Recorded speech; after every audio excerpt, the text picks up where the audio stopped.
இதயம் வேறு இருதயம் வேறு பெரியோர்களே. இதயம் வேறு இருதயம் வேறு. இதயம்ங்கிறது மைண்டு, இருதயம்ங்கிறது ஹார்ட்.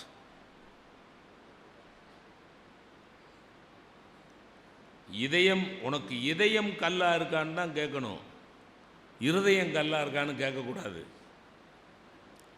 கல் மனசுக்காரன் தான் சொல்லுவான், கல் நெஞ்சுக்காரன் தான் சொல்லுவான். உன் உள்ளம் என்ன இரும்பாடான்னு தான் கேட்பான். அப்போ மனம், உள்ளம், நெஞ்சம், இது மூணு ஒரே விஷயந்தான். திருவள்ளுவர் என்ன பண்ணார்? பொய் சொல்லக்கூடாதுன்னு சொல்ல வந்தார். அவர் நம்ம ரொம்ப பெருமைப்பட வேண்டிய விஷயம், நமக்கு திருக்குறள் என்கிற இலக்கியம் இருக்கிறது என்பதற்காக இந்த உலகத்தின் எந்த மூலையிலும் நாம் தலை நிமிர்ந்து பேசலாம். அப்படி ஒரு பொக்கிஷம். பொய் சொல்லக்கூடாது, பொய் சொல்லக்கூடாது பாப்பா. பாரதியார் குழந்தைக்கு சொன்னார், பொய் சொல்லக்கூடாது பாப்பா. அவர் சொன்னார், உள்ளத்தார் பொய்யாது ஒழிகின் உலகத்தார் உள்ளத்துள் எல்லாம் உளன். இது ஒரு திருக்குறள். என்ன வார்த்தை? உள்ளம். உள்ளத்தால் பொய் சொல்லக்கூடாது, நெஞ்சறிய மனசறிய பொய் சொல்லக்கூடாது. இப்போ நம்ம பொய் சொல்லி தான் வாழ்ந்துக்கிட்டே இருக்கோம். ஆமாம் சார், உண்மை தான் பேசுவேன்னா, இப்போ நான் வேலையில் இருக்கிற போது ப்ராவிடென்ட் ஃபண்டு லோன் அப்ளை பண்ணணும்னு போனேன்னு வைங்களேன், என் பொண்ணுக்கு கல்யாணம், லோன் கொடுக்கணும், கொடுக்க மாட்டான். எங்கள் தாத்தா செத்து போயிட்டாருன்னு கேட்டால் கொடுத்துருவான். ஆனால் தாத்தா உயிரோடு தான் இருப்பார். தாத்தா ஒருத்தன் போய் லீவ் லெட்டர் கேட்டான்ல, எங்கள் பாட்டி செத்துட்டா லீவு கொடுங்கன்னா கொடுத்துட்டாரு. ஒரு 2 மாதம் கழித்து பாட்டி செத்துட்டா லீவு கொடுங்கன்னா பிரின்ஸிபல் கேட்டார், 2 மாதத்துக்கு முன்னாடி தானடா பாட்டி செத்தானேன், இப்போ என்னடா மறுபடியும்? ஏண்டா என்னையை பற்றி உனக்கு தெரியாதா? நான் எவ்வளோ ஸ்ட்ரிக்டான ஆள். 2 மாதத்துக்கு முன்னாடி ஒரு பாட்டி செத்து, மறுபடியும் பாட்டி செத்தான் லீவு கேட்குறேன், என்னையை பற்றி உனக்கு தெரியாதா அப்படின்னு. அவன் சிரிச்சுக்கிட்டே சொன்னான், உங்களை பற்றி தெரியும் சார், எங்கள் தாத்தாவை பற்றி உங்களுக்கு தெரியுமான்னா. அவன் எவ்வளோ நுணுக்கமாக சொல்கிறான். சார் உங்களை பற்றி எனக்கு தெரியும் சார், எங்கள் தாத்தாவை பற்றி உங்களுக்கு தெரியுமா? அவருக்கு 2 பாட்டி 3 பாட்டி 4 பாட்டி இருக்குது சார். அவர் பெரிய பார்ட்டி. முதல் செத்தது முதல் பாட்டி, 2வது செத்தது 2வது பாட்டி, இன்னும் 2 பாட்டி பாக்கிது சார், இன்னும் 2 மாதத்தில் வருவேங்கிறா லீவு கேட்டு. பொய் தானே. உள்ளத்தார் பொய், மனசறிய பொய் சொல்லக்கூடாது. மனசறிய பொய், தெரியாமல் ஏதாவது சொல்லிடலாம். பொய்ன்னு தெரிஞ்சிட்டா மன்னிப்பு கட்டுறணும். அடுத்து ஒரு திருக்குறள் சொன்னார், தன் நெஞ்சறிவது பொய்யற்க. அருமையான திருக்குறள்.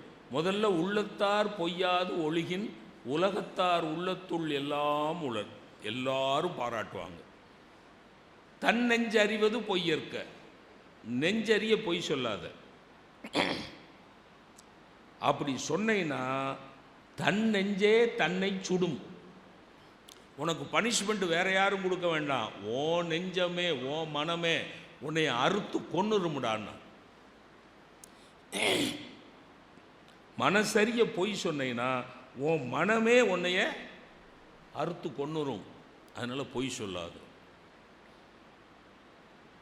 ஆனால் பொய் சொல்லாமல் வாழ முடியுமா? யோசிச்சு பாருங்க.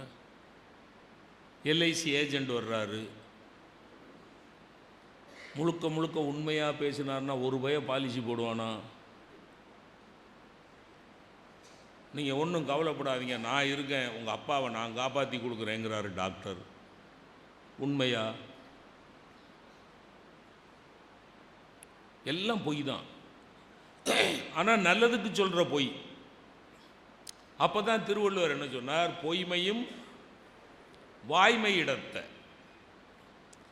நல்லதுக்கு பொய் சொன்னீங்கன்னா அது ஓகே, ஆனால் அடுத்தவனை கெடுக்கணுங்கிறதுக்காக பொய் சொல்லக்கூடாது.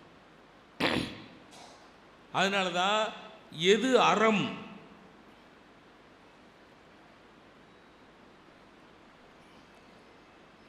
தர்மம்னா என்ன, அறம்னா என்ன? கண் தானம் பண்ணலாமா, பூமி தானம் பண்ணலாமா, அன்னதானம் பண்ணலாமா, ஞான தானம் பண்ணலாமா? எல்லாம் அறம் தானே. ஆனால் திருவள்ளுவர் எதையும் தனித்தனியாக சொல்லவே இல்லை, மொத்தமாக ஒன்று சொன்னார். என்ன சொன்னார்? மனத்துக்கண் மாசிலனாதல் அரண். அறம்னா என்ன தெரியுமா? மனசில் சுத்தமாக இருக்கணும். மனசு சுத்தமாக இருந்ததுன்னா நீ வேறு எந்த தானமும் செய்யணும், கோயிலுக்கு கூட போகணும். மனமது செம்மையானால் மந்திரம் ஜபிக்க வேண்டாம். மனசு சுத்தமாக இருந்தால் மந்திரம்லாம் சொல்லணும்னு அவசியம் இல்லை. இப்போ தானம் பண்ணுறது, இப்போ ஒருத்த கையேந்திரான், ஐயா பசிக்குதியா அப்படிங்கிறான், ஒரு 50 ரூபா போடுறோம். நான் ஒரு 10-15 வருஷத்துக்கு முன்னாடி மதுரை பெரியார் பஸ் ஸ்டாண்டில் நின்றுக்கிட்டு இருக்கையில் ஒருத்தன் வந்து கேட்டான், ஐயா பசிக்குதியா? நான் 50 ரூபா கொடுத்தேன். பசிக்குதுங்கிறான், 50 ரூபாய்க்கு குறைச்சி எதுவும் சாப்பிட முடியாது, 50 ரூபா கொடுத்தேன். 50 ரூபா கொடுத்த உடனே அவன்கிட்ட கூப்பிட்டு சொன்னேன், டே பசிக்குதுன்னு சொல்ல போய் தான் 50 ரூபா கொடுத்தேன், வேறு எதுவும் சரக்கு வாங்கி சாப்பிட்றாதடா, ஏதாவது வடை பஜ்ஜின்னு வாங்கி சாப்பிடு, ப்ரெட்டு வாங்கி சாப்பிடு, டாஸ்மாகுக்கு போய் எதுவும் சரக்கு அடிச்சிடாதரா அப்படின்னு அவன் என் கையை பிடிச்சிட்டு கரகரன்னு அழுதுட்டான். சார் ஏசம்மா, பசிக்குதுன்னு சொல்லி வாங்கின காய்ச்சல நான் சாராயம் குடிப்பேனா ஏசம்மா? என்னை இப்படி தப்பாக நினச்சிட்டிங்களே ஏசம்மா? பசிக்குதுன்னு சொல்லி வாங்கினேன்னா எப்படி சாமி அந்த காசை வச்சு சாராயம் குடிப்பேன்? அதுக்கு நான் வேறு தனியாக வச்சுருக்கேன் சாமி. அவன் தனித்தனியாக பாக்கெட்டில் வச்சுருக்காயா. சாப்பாட்டுக்கு ராமச்சந்திரன், சாராயத்துக்கு ராமநாதன். ராமநாதன்கிட்ட வாங்கின காசில் சாராயம், ராமச்சந்திரன்கிட்ட வாங்கின காசில் சாப்பாடு, தனித்தனியாக வச்சுருக்கான். சாராயம் குடிச்சிட்டு சாப்பிடாமல் இருந்தால் உடம்புக்கு நல்லது லேசமாங்கிறான். எப்படி? சாராயம் சாப்பிட்டுட்டு சாப்பிடாமல் வெறும் வயிற்றில் இருக்கக்கூடாது ஏசமா, கவனமாக இருங்க ஏசமாங்கிறான். அடப்பாவி,